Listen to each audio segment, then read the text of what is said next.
And మీరు అంటే ఇప్పుడు సీరియల్స్ ఇంకేం చేయట్లేదు, ఓన్లీ మూవీస్ సైడే చూసుకుంటున్నారు. లైక్ మీరు చాలా ఫెమిలియర్ టు ద సీరియల్స్ కదా. నాకు చిన్నప్పుడు యాక్చువల్లీ వరుణ్ దీపర్ని నేను అనుకోకుండా చూసేవాడిని. ఇంట్లో వాళ్ళందరూ చూస్తారు కదా.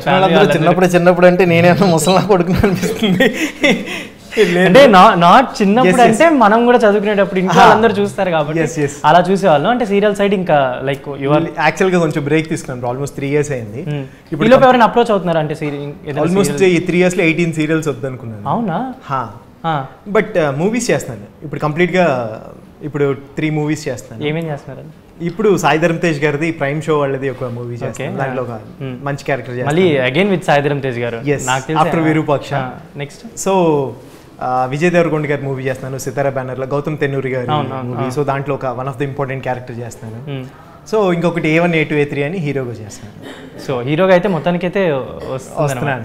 మళ్ళీ మనం నెక్స్ట్ ప్రమోషన్స్లో కలవబోతున్నాం 100%. అండ్ ఏంటి అంటే సీరియల్ చేసేటప్పుడుకి ఫిలిమ్స్లో చేసేటప్పటికి ఏమైనా చేంజెస్ ఉంటాయా? అంటే వర్క్ వైజ్ డిఫరెన్స్ అంటే ఏం ఉండదు బ్రో. బట్ అంటే వర్కింగ్ స్టైల్ డిఫరెన్స్ ఉంటుంది. ఇప్పుడు సీరియల్ ఏంటంటే స్మాల్ స్కేల్లో జరుగుతుంది కదా, కొంచెం చిన్న టీం ఉంటుంది. అంటే బుజ్జిగా జరుగుతూ ఉంటుంది. అండ్ ఎవ్రీడే ప్రాసెస్ అది మాకు డైలీ న్యూస్ పేపర్ లాగా ఎవ్రీడే షూట్ ఉంటుంది. బట్ సినిమాలో అలా కాదు. ఒక క్యారెక్టర్కి ప్రాపర్ గ్రాఫ్ ఉంటుంది, దానికంటూ ఒక లుక్ ఉంటుంది ప్రాపర్గా. అంటే అదొక స్టైల్ ఇదొక స్టైల్, డిఫరెంట్. సో అండ్ మీరు ఇమాజిన్ చేసుకున్నారంటే లైక్ విజయవాడ కదా మీది. అంటే నేను చదువుకున్న విజయవాడలో యాక్చువల్లీ. సో అక్కడ ఉండే వాళ్ళకి ఇప్పుడు అంటే మీరు మూవీస్ చేస్తున్నప్పుడు జనరల్ అనుకుంటారు మనోడు అక్కడ చేస్తున్నాడు అని. అలా ఎలా ఉండేది అంటే ఇప్పుడు ఆ పీపుల్కి కానీ మీరు ఇట్లా చేస్తున్నప్పుడు? డెఫినెట్గా అంటే నేను అనుకోలేదు బ్రో. నాకు ఇష్టం ఎలా వే తెలీదు. ఫైట్ చేసి అసిస్టెంట్ డైరెక్టర్గా, దాని తర్వాత సీరియల్ చెన్నైలో అసిస్టెంట్ డైరెక్షన్ చేసి దాని తర్వాత నేను మూవీస్కి బ్రేక్ తీసుకుని చేస్తున్నాను ఇప్పుడు. సో అది చాలా పెద్ద ప్రాసెస్. అది 1 yearలో 2 yearsలో అవ్వలేదు, 10 years పట్టింది ఆల్మోస్ట్ నాకు కూడా జర్నీ. అండ్ ఇది ఎలాగో బర్త్డే బాయ్ గురించే కాబట్టి మొన్న బర్త్డే ఎలా జరిగిందన్న? మొన్న బర్త్డే సైలెంట్గా అయింది బ్రో. యాక్చువల్గా సేమ్ కాంబినేషన్, సేమ్ డ్రెస్ వేసుకొని కేక్ తినిపిస్తున్నట్టున్నారు. అంటే అవునా? నవ్య గారికి లేదే, నాకు నేను చూసాను, నేను పోస్ట్ చూసాను. అవునా? నాకు గుర్తులేదు బ్రో, నాకే గుర్తులేదు.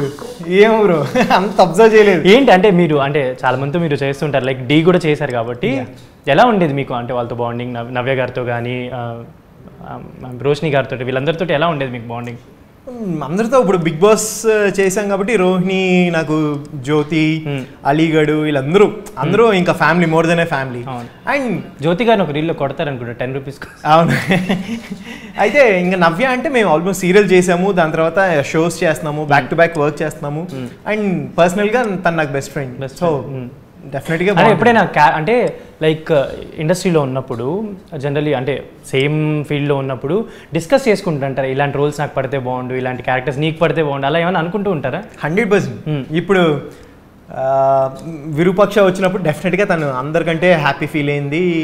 అండ్ వేరే ఇంకేదైనా మూవీ చూసినప్పుడు తను నాకు పంపిస్తుంది అనమాట. అరే ఈ క్యారెక్టర్ ఇలాంటిది నీకు ఏదైనా పడితే బాగుంటుంది, నీ పర్ఫార్మెన్స్కి, నీ బాడీ లాంగ్వేజ్కి చాలా బాగుంటుంది, ఎలివేట్ అవుద్ది అని చెప్పుద్ది. సో డెఫినెట్గా అది నేను కూడా తనకి చూసి సజెస్ట్ చేస్తూ ఉంటాను, ఇలా బాగుంటుంది, నీకు ఇదే ఇలా అయితే బాగుంటుంది అని. సో గుడ్ అండ్ బ్యాడ్ అన్నీ డిస్కస్ చేస్తాం డెఫినెట్గా.